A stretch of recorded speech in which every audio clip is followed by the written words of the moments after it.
चलिए नमस्कार, शुरू करते हैं आज की क्लास। और आज की क्लास में हम लोग कुछ महत्वपूर्ण व्याधियों के तहत दूसरा पार्ट पढ़ेंगे, उसके अगला पार्ट। सबसे पहले देखते हैं, हाँ छोटी छोटी व्याधियां हैं, सब में दो दो चार चार पॉइंट हमको ध्यान रखना है, जो कि हमारे परीक्षा में पूछा जाता है, उसी को हम लोग ध्यान रखेंगे। सबसे पहले देखते हैं तालुपात। इसके नाम से मालूम चल जाला कि लक्षण क्या होगा। देखिए, मस्तुलुंग क्षयातस वायस तालवास्थी नामयेत। कहते हैं मस्तुलुंग का क्षय होने से तालु का निम्न हो जाना, और यह बालक तृष्णा और दीनता, ध्यान रखिएगा ये पॉइंट थोड़ा ध्यान रखिएगा, तृष्णा और दीनता उत्पन्न करता है बालक के अंदर। तो देख सकते हैं मस्तुलुंग का क्षय हो रहा है, वायु तालु अस्थि को क्या हो नीचे तक कर दे रही है, और तृष्णा और दैन्यता, ये फीचर बहुत बढ़िया ध्यान रखें कि तृष्णा और दीनता हमको किस में मिलता है, तालुपात में मिलता है। इसकी अगर चिकित्सा देखें यहाँ पर, तो चिकित्सा मिलता है मधुर गण की औषधि को घृत से सिद्ध करके पान और अभ्यंग के रूप में देना होता है। ठीक है, तो मधुर गण की औषधि होगी, घृत से सिद्ध करके पान और अभ्यंजन के रूप में हम प्रयोग कर सकते हैं। यहाँ एक शब्द बहुत इंपॉर्टेंट प्रयोग किया गया है, शीतांबु उद्वेजन। एकदम ध्यान रखिएगा, शीतांबु उद्वेजन का संबंध किससे होगा, तालुपात से। शीतांबु उद्वेजन मतलब होता है शीतल जल से बालक को हम क्या करते हैं, उद्वेजित करते हैं। बालक को उद्वेजित करना मतलब उसको कह सकते हैं कि होश में आना तो नहीं बोलेंगे, उद्वेजित मतलब उसको हम उत्तेजित करते हैं बालक को, है ना, किसी से शीतांबु उद्वेजनम, शीतल जल से बालक को उद्वेजित करना तालुपात की चिकित्सा हो जाएगी। चर्मदल को अगर देखें यहाँ पर, तो चर्मदल से 4-5 पॉइंट बहुत महत्वपूर्ण है। पहला है चर्मदल के भेद कितने होते हैं, 4, और ये भेद कौन से होंगे, वातज, पित्तज, कफज और सन्निपातज। ठीक है, प्रायः व्याधियों का जो 4 भेद होता है, वातज, पित्तज, कफज और सन्निपातज, वो हमको कहाँ मिलेगा, चर्मदल में मिलता है। दूसरा पॉइंट ध्यान रखेंगे, ये केवल क्षीरप और क्षीर अन्नाद बालक को होगा। ठीक है, अन्नाद को नहीं होता है ना, तो केवल क्षीरप और क्षीर अन्नाद शिशु को होगा। तीसरा अगर पॉइंट देखेंगे तो मिलता है ये वात दोष के कारण उत्पन्न होता है। देखिए भेद उसके वातज, पित्तज, कफज, सन्निपातज चारों मिलेंगे, लेकिन प्रधान दोष पूछा गया है पीजी में, तो आप उत्तर क्या बताएंगे, चर्मदल को लेके वात के कारण उत्पन्न होगा। धात्री के धात्री स्तन शोधन ही इसकी चिकित्सा होगी। आप देख सकते हैं ये बालक क्या है, क्षीरप और क्षीर अन्नाद, मतलब जो बालक क्षीर का पान करता है केवल, या क्षीर के साथ अन्न का प्रयोग करता है, इसका मतलब माँ का दूध वो पीता है, और इसीलिए यहाँ लिखा गया धात्री स्तन शोधन ही इसकी प्रमुख चिकित्सा होती है। ठीक है, जब बालक क्षीर और क्षीर अन्नाद है उसी को हो रहा है, तो इसका सीधे कनेक्शन किससे हो जाएगा, धात्री के स्तन से हो जाता है, इसीलिए धात्री के स्तन का शोधन करते हैं। यह 2 शब्द और ध्यान रखेंगे चर्मदल के लिए, एक आता है न विश्वासः कथंचन। ठीक है, ये पॉइंट ध्यान रखिएगा, क्योंकि श्लोक में है, श्लोक तो हम पूरा पार्ट लिखे नहीं, श्लोक से यहाँ से क्वेश्चन स्टेटमेंट के रूप में आपके सामने लिखे हुए हैं। न विश्वासः कथंचनम मतलब इसी व्याधि के लिए कहा गया है, किसके लिए, ये कहा गया है चर्मदल के लिए, मतलब इस व्याधि का विश्वास नहीं करना चाहिए। हो सकता है इसकी गंभीरता को बता रहा हो, बट ये पॉइंट ध्यान रखिएगा, न विश्वासस्य कथंचन, ये चर्मदल के लिए कहा गया है। एक पॉइंट और देख सकते हैं, इसे उत्पात नामक व्याधि से भी जाना जाता है। इसको किस व्याधि के नाम से जानते हैं, उत्पात व्याधि। तो देख लीजिए चर्मदल, चर्मदल को अगर यहाँ ध्यान रखेंगे तो इसके 4 भेद होंगे, वातज, पित्तज, कफज, सन्निपातज। क्षीरप और क्षीर अन्नाद को होगा, ये दूसरा पॉइंट ध्यान रखेंगे। तीसरा होगा इसमें वात दोष की अधिकता होती, प्रमुखता क्या होगा, पूछा गया चर्मदल में प्रधान दोष क्या होगा, तो उत्तर आपका वात होगा। धात्री स्तन शोधन ही इसकी प्रमुख चिकित्सा होगी। न विश्वास कथंचन, इस व्याधि का विश्वास नहीं करना चाहिए, कोटेशन ध्यान रखिएगा, चर्मदल के लिए है, और इसे उत्पात नामक व्याधि से भी हम जानते हैं। तो ये 4-5 पॉइंट आप जो है चर्मदल के बारे में देखिएगा। अब आपको मिलता है अजगलिका। देखिए जब हम सुश्रुत को पढ़ते हैं तो सुश्रुत के क्षुद्र रोग वाले चैप्टर निदान के 13वें अध्याय में अजगलिका मिलेगा। ये जो श्लोक लिखा गया है बेसिकली बागभट्ट से लिखा गया है, क्योंकि सुश्रुत ने प्रमाण नहीं बताया है ना अजगलिका का, बट बागभट्ट प्रमाण बताते हैं, मूंग प्रमाण की। ठीक है, पहला पॉइंट। दूसरा क्या कहते हैं, वेदना रहित स्निग्ध सवर्ण ग्रंथि या पीड़िका गले प्रदेश में उत्पन्न होती, गल प्रदेश में एक पीड़िका उत्पन्न होती है जो कि वेदना रहित होगी। स्निग्ध और सवर्ण, सवर्ण मतलब जैसा त्वचा होगा उसी के वर्ण की एक पीड़िका उत्पन्न होती है, उसको अजगलिका कहते हैं। गलिका से लग जा रहा है कि गले प्रदेश में होगा। मुंह का प्रमाण ध्यान रखिएगा। अजगलिका में दोष अगर देखते हैं तो वात और कफ होता है। बागभट के अनुसार भी वात कफ होता है और सुश्रुत के अनुसार भी वात कफ ही होता है।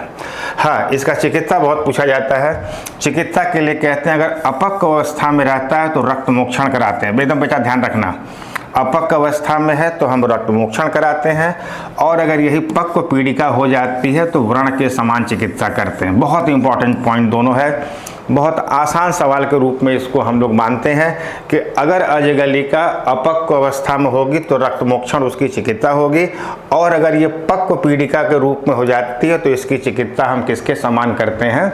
व्रण के समान करते हैं। ठीक है, ये 2-3 पॉइंट अजगलिका से ध्यान रखिएगा। एक व्याधि आपको बहुत महत्वपूर्ण मिलती है जिसको हम लोग कहते हैं उत्फुल्लिका। देखिए, उत्फुल्लिका का वर्णन 2 जगह किया गया है, एक योग रत्नाकर में और एक हारीत में। दोनों के श्लोक में थोड़ा सा डिफरेंस है, इसलिए हम आपको यहाँ पर योग रत्नाकर का श्लोक दे दिए हैं। अगर हारीत का भी श्लोक होगा तो ऐसे ही होगा। ठीक है, आप श्लोक देख के बिल्कुल पहचान जाएंगे। हारीत की लाइन याद रखिएगा, उन्होंने कहा है बाला नाम दुख कारिणी। बाला नाम दुख कारिणी, बालक के लिए सबको दुखी करने, बालकों के लिए दुख उत्पन्न करने वाली, एकदम कोटेशन इसीलिए सबसे ऊपर लिख दिए हैं कि आप इसको उत्फुल्लिका से सीधे कनेक्ट कर लीजिएगा, सीधे बाला नाम दुख कारिणी। योग रत्नाकर के श्लोक को देखें, लिखा है आधमान वात संफुल्लो। संफुल्लो का मतलब यहाँ पर शोथ से है ना। वात के कारण आधमान या आधमान के कारण वात, और वात से क्या होता है? वहां पर शोथ उत्पन्न होता है। कहां पर? ये कहते हैं दक्ष कुक्षो शिशुर भवे। दक्ष कुक्षी मतलब होता है कुक्षी के दाहिने ओर, है ना। वात के कारण या वात के आधमान के कारण शोथ उत्पन्न होना। कहां पर? हाँ, श्लोक यही रहेगा, आधमान वात संफुल्लो दक्ष कुक्षो शिशोर भवेत। दक्ष कुक्षो मतलब दक्षिण कुक्षी के पास। ठीक है, अब आगे कहते हैं उत्फुल्लिका सा विख्याता श्वास शवथु संकुल। ये भी सवाल बहुत पूछा जाता है। श्वास शवथु संकुल, श्वास नली में शोथ उत्पन्न होना। अगर इसे हिंदी देखें तो वहीं लिखा है श्वास नली में शोथ उत्पन्न होना। देखिए, एक्चुअली ये प्राण वह स्रोतस की व्याधि है ना, जिसका संबंध श्वास नली से कनेक्ट किया गया है। दक्ष कुक्षो बाहर से लिख दिए हैं, कुक्षी के ऊपर दक्षिण की तरफ। वात के कारण संफुल्लो शोथ उत्पन्न होना, और यहाँ पर श्वास चौथो संकुल का मतलब होता है श्वास नली में कह सकते हैं, एक तो श्वास होगा बालक को, और दूसरा क्या होगा? श्वास नली में शोथ होगा। इसलिए श्वास शवथु संकुल, ये पॉइंट बहुत अच्छे से ध्यान रखिएगा। क्योंकि संफुल्लो शब्द दे देता है तो समझ में आ जाता है उत्फुल्लिका के लिए कहा जा रहा है। दक्ष कुक्षो शिशोर भवेत श्वास चौथो संकुल। योग रत्नाकर ने ये बात कही है। वहीं हारीत एक बात कहते हैं, बाला नाम दुख कारिणी। बाला नाम दुख कारिणी, हारीत ने बाला नाम दुख कारिणी किसके लिए कहा है? उत्फुल्लिका के लिए कहा है। इसकी अगर चिकित्सा हम देखें तो 2-3 चिकित्सा थोड़ी ध्यान रखेंगे जो हमको अक्सर मिलता है।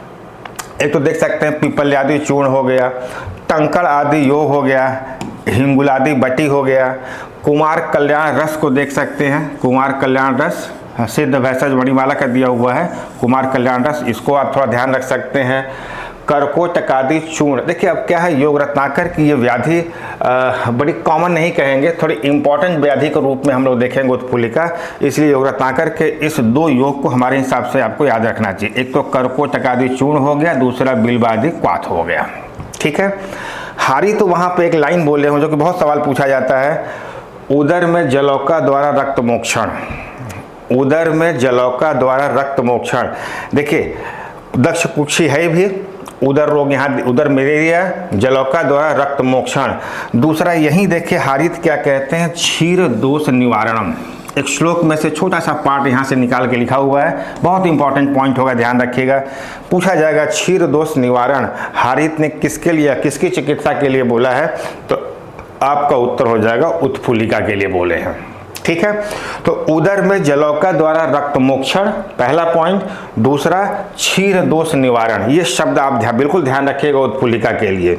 एक और बहुत सवाल अच्छा बनता है, यहाँ पर पूछा जाता है उदर पर अग्नि से स्वेदन करते हैं। उदर पे अग्नि से हम स्वेदन भी करेंगे और उससे महत्वपूर्ण हमारा सवाल बनता है यहाँ पर, ठीक है, एक लाइन नीचे आ गया, कोई बात नहीं।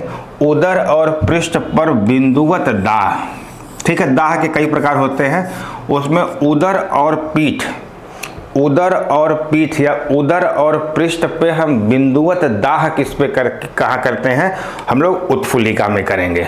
तो उत्फुल्लिका की सारी चिकित्साओं को ध्यान रखिएगा। बाला नाम दुःखारिण रहेगा, दक्ष कुक्षो शिशोर भवेत, श्वास सौथु संकुला, उसके बाद आपको पिपल्यादि चूर्ण, तंकरादि योग, कुमार कल्याण रस का प्रयोग कर सकते हैं, करकोटकादि चूर्ण या बिल्व मूलादि क्वाथ का प्रयोग। और बहुत इंपॉर्टेंट पॉइंट होगा, उदर पे जलौका द्वारा रक्त मोक्षण देखिए रक्त मोक्षण करना होगा तो केवल और केवल उदर पे, ध्यान रखिएगा, ठीक है। लेकिन अगर हमें बिंदुवत दाह करना होता है तो उदर और पृष्ठ दोनों पे होता है। बाकी उदर पे हम अग्नि से स्वेदन भी कर सकते हैं, स्वेदन के साथ साथ लास्ट और बहुत महत्वपूर्ण पॉइंट, उदर और पृष्ठ पर बिंदुवत दाह करना, ये उत्फुल्लिका की चिकित्सा होगी, ठीक है। आइए देखते हैं क्षीराल्सक, बड़ी सवाल बनने हैं इस पे जो है, आइए ध्यान से देखते हैं।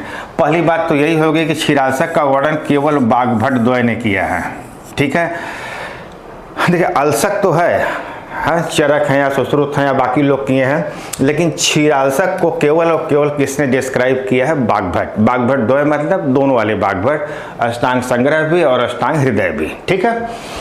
अन्न व स्रोतों की व्याधि, पहला पॉइंट, अन्न व स्रोतस की व्याधि। उत्फुल्लिका कहाँ थी, प्राण व स्रोतस की व्याधि थी, ठीक है। यहाँ पर हमको क्या मिलेगा, अन्न व स्रोतस की व्याधि।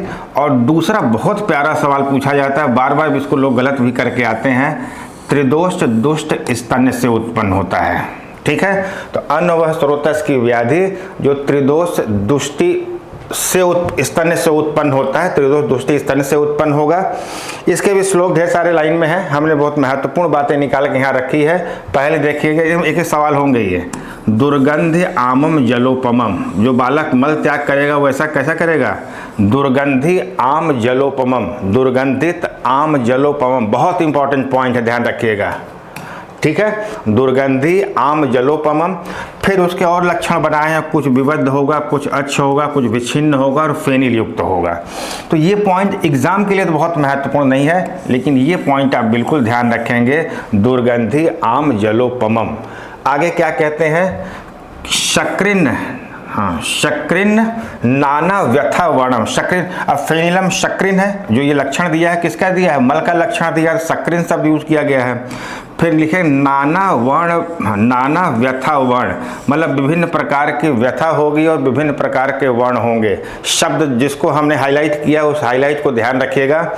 शकृत, दुर्गंधि आमम जलोपमम, विबद्धम अक्षम विछिन्नम फेनिलम के साथ साथ ये जो शकृत की त्याग करेगा, नाना वर्ण व्यथा, ये वर्ड हम आपको दिखाना चाह रहे हैं, नाना वर्ण व्यथा, ठीक है, नाना व्यथा वर्ण। फिर मूत्रम पीतम शीतम घनम, और मूत्र की उत्पत्ति कैसे होगी, पीत शीत या घन, पीत शीत और घन। तो इनके लक्षणों को थोड़ा ध्यान रखिएगा। बाकी अगर हम आगे आते हैं तो ज्वर, अरोचक, तृष्णा, छर्दी, खाली उद्गार होता तो शायद हम इस पर ध्यान नहीं रखते, केवल उद्गार होता तो शायद हम उस पर ध्यान नहीं रखते, शुष्क उद्गार लिखा हुआ है, ठीक है। और हमें ऑब्जेक्टिव इसी तरह पकड़ना होता है, शुष्क उद्गार, साथ में विजृंभिका भी मिलेगा। विजृंभिका हमको नाभिनाल कर्तन जन व्याधि में भी मिलता है, इसीलिए आपसे कई बार पूछा गया है कि वह कौन सी ऐसी व्याधि है जो क्षीराल्सक में भी मिलती है और नाभिनाल कर्तनजन्य व्याधि भी है, ठीक है। तो विजृंभिका ध्यान रखिएगा। अंग भंगो अंग विक्षेप, अंग भंग अंग विक्षेप भी जहाँ आता है थोड़ा हम लोग ध्यान रखते हैं, कूजनम बेपथु भ्रमम। और एक सवाल और पूछा गया, उसको हम फिर हाईलाइट करेंगे, घ्राण अक्षी मुख पाकाद्य, घ्राण अक्षी और मुख में पाक उत्पन्न होना। तो देख सकते हैं बेटा, छोटा सा बात में कितनी महत्वपूर्ण चीजें होंगी। क्षीराल्सक बाग्भट्ट ध्यान रखिएगा, ठीक है। अन्न व स्रोतस की व्याधि होगी, त्रिदोष दुष्ट स्तन से उत्पन्न होगा, दुर्गंधि आम जलोपम याद किए थे। फिर कैसा होगा, सकी नाना व्यथा वर्ण ध्यान रखिएगा। मूत्र कैसा होगा, पीत शीत और घन, सित मतलब होता है सफ़ेद। पीत, सित और घन, ज्वर, अरोचक, तृष्णा, छर्दी के साथ शुष्क, उद्गार, विजृंभिका, ये 2 पॉइंट आपको बताया गया था, बिल्कुल ध्यान रखिएगा। और अंग विक्षेप जहां आता है हम लोग बिल्कुल थोड़ा, क्योंकि पूछा गया ये लाइन ही पूरा दे देंगे किसके लिए है, तो आप अंग विक्षेप से ध्यान रखिएगा। क्षीरालसक का होगा। और इसमें कहा गया है घ्राण, अक्षी, मुख, पाक आदि। घ्राण, अक्षी, मुख आदि में पाक उत्पन्न होना, ये सब किसका लक्षण हो जाएगा? क्षीरालसक का लक्षण हो जाएगा। ठीक है। चिकित्सा में देखें तो निश्चित तौर पे अल्सक है तो धात्री और शिशु, ये पूछा जाता है, धात्री और शिशु दोनों का कोष्ठ शोधन, एकदम पॉइंट ध्यान रखिएगा। अल्सक है और क्षीर से कनेक्टेड है, ठीक है, माता के उस क्षीर से उत्पन्न हो रहा है, इसीलिए देखिए धात्री और शिशु दोनों के कोष्ठ का शोधन किया जाएगा। ये 2 गणों का नाम ध्यान रखिएगा, वचादि और निषादी गण। वचा और निशा, वचा और निशा, वचा और निशा, इसे क्षीर और अल्सक, क्षीर और अल्सक, तो आप कनेक्ट कर लीजिएगा क्षीर और अल्सक, वैसे ही वचा और निशा को ध्यान रखिएगा जो है। ठीक है। आगे यहाँ पर देख सकते हैं हरिद्रादि गण और पाठादि गण की भी औषधि का हम प्रयोग कर सकते हैं। वचादि निषादी थोड़ा ज़्यादा महत्वपूर्ण है, बट गणों का प्रयोग यहाँ पर बागभट्ट ने किया हुआ है यहाँ पर। ठीक है। एक छोटा सा टर्मिनोलॉजी प्रयोग करते हैं जिसको हम कहते हैं उपशीर्षक। 2 शब्द की बात होगी। उपशीर्षक देख के लग रहा है सिर पे होने वाली व्याधि होगी। यहाँ अगर देखेंगे तो कपालगत नौ, हाँ बागभट्ट द्वारा इसका वर्णन किया गया है, डिटेल वर्णन। बाकी नाम अगर देखेंगे तो सारंगधर में भी आया है। कपालगत 9 व्याधियों में इसका नाम आया हुआ है। इसका बस 2 ही बातें ध्यान रखिएगा, बल्कि 2 हम लक्षण के रूप में ध्यान रखेंगे और 2 चिकित्सा को ध्यान रखेंगे। पहली बात देखिए, दोष क्या होगा? केवल और केवल वात, है ना। गर्भस्थ बालक के कपाल में, जब बालक गर्भ में रहता है तभी जो है उसके कपाल में वात दोष के कारण, पहला पॉइंट ध्यान रखेंगे वात दोष के कारण। दूसरा पॉइंट ध्यान रखेंगे त्वचा के वर्ण का, जैसा बालक का त्वचा होगा उसी वर्ण का। और आगे कहा गया है, तीसरा सवाल आपसे पूछा जाता है, रुजा रहित शोफ होता है। ठीक है। तो उपशीर्षक के लिए क्या बातें हो गई? बागभट्ट द्वय ने इसका वर्णन किया है। कपालगत व्याधि में सारंगधर भी काउंट किए हैं। गर्भस्थ बालक में पहला उपशीर्षक में दोष क्या होगा? वात। दूसरा क्या होगा? त्वचा के वर्ण की ही व्याधि होगी। और ये बहुत पूछा जाता है, रुजा रहित शोफ होता है, वेदना नहीं होती है। स्टेटमेंट ध्यान रखिएगा, जो शोफ है वो रुजा रहित है, कोई वेदना नहीं होती है शोफ में। इसको हम क्या कहते हैं? उपशीर्षक कहते हैं। इसकी चिकित्सा अगर देखिए, नई व्याधि रहेगी तो नूतन और पक्व। नूतन होता है तो वात व्याधि के समान करते हैं, बहुत इंपॉर्टेंट स्टेटमेंट है, हालांकि आराम से सही कर लेते हैं आप लोग। और पक्व की चिकित्सा हम किसके समान करते हैं?